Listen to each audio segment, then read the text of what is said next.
৩৫ বছর আগে ভোলার বোরহানউদ্দিন উপজেলায় আবিষ্কৃত হয় শাহবাজপুর গ্যাস ক্ষেত্র। সেই গ্যাস ক্ষেত্রের চারপাশে কাচিয়া, টবগি ও হাসাননগর সহ অন্তত ৬টি গ্রামের মানুষ এক যুগেরও বেশি সময় ধরে নলকূপ খনন করলেই পাচ্ছেন গ্যাসের সন্ধান। ভূগর্ভস্থ ৯০০ ফুট গভীর থেকে পানি উঠছে আর তার সঙ্গে জ্বলছে আগুন, একেবারেই বিনা খরচে। স্থানীয় কেউ এই সুযোগকে ব্যবসায় রূপ দিয়েছে।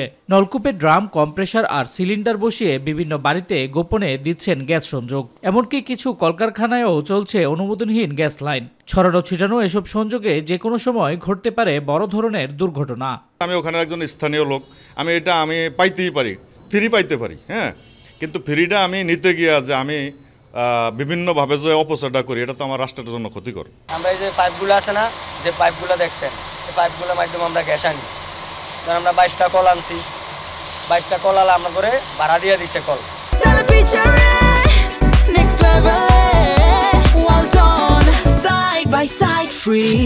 এদিকে ভোলা সদর সহ অন্যান্য উপজেলায় বহু পরিবার দীর্ঘদিন আগে টাকা জমা দেওয়ার পরেও পাচ্ছেন না আবাসিক গ্যাস সংযোগ। তাই বৈষম্যের অভিযোগ তুলছেন সাধারণ মানুষ। দ্রুত বিষয়টি তদন্ত করে সমন্বিতভাবে সমাধানের দাবি এলাকাবাসীর। এটা হচ্ছে আল্লাহর দানীয় সম্পদ, ঠিক আছে। এটা হচ্ছে এক একজন নিজের অর্থায়নে কল কিনে এটা গাড়া হয়, তার পরিপ্রেক্ষিতে আপনার হচ্ছে অটোমেটিকলি পানি এবং গ্যাস ওঠে। গ্যাস টাকা দিয়ে কিনি না, কল বসাইলেই গ্যাস ওঠে। সেই গ্যাস দিয়ে আমরা দোকান চালাই, বাসার গ্যাস চালাই। উপজেলা প্রশাসন বলছে ঊর্ধ্বতন কর্তৃপক্ষের সাথে বিষয়ে যোগাযোগ করে ব্যবস্থা নেওয়া হবে।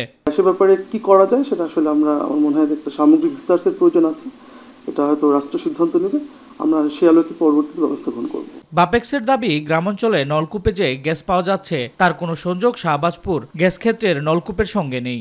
এটা যার এলাকায় একটা টিউবওয়েল গেলে আমাদের পারমিশন নেই, এটা হয়তো ওরা থানা বা অন্য জায়গা থেকে নিতে পারে। গ্যাস বিলের সঙ্গে যেহেতু এটা সংশ্লিষ্টতা নাই, ওই জন্য এটার ব্যাপারে ওরা আমাদের থেকে কোনো পারমিশন নেয় না। ভোলায় 3টি গ্যাস ক্ষেত্রে মজুদ রয়েছে প্রায় 2.4 ট্রিলিয়ন ঘনফুট গ্যাস। প্রতিদিন 3টি বিদ্যুৎ কেন্দ্র সহ বিভিন্ন সরকারি বেসরকারি প্রতিষ্ঠানে সরবরাহ করা হচ্ছে প্রায় 70 মিলিয়ন ঘনফুট গ্যাস। অথচ জেলার বেশিরভাগ পরিবার আজও বঞ্চিত আবাসিক সংযোগ থেকে। শামস তাবরিজ উচ্ছ্বাস, মাই টিভি নিউজ ডেস্ক।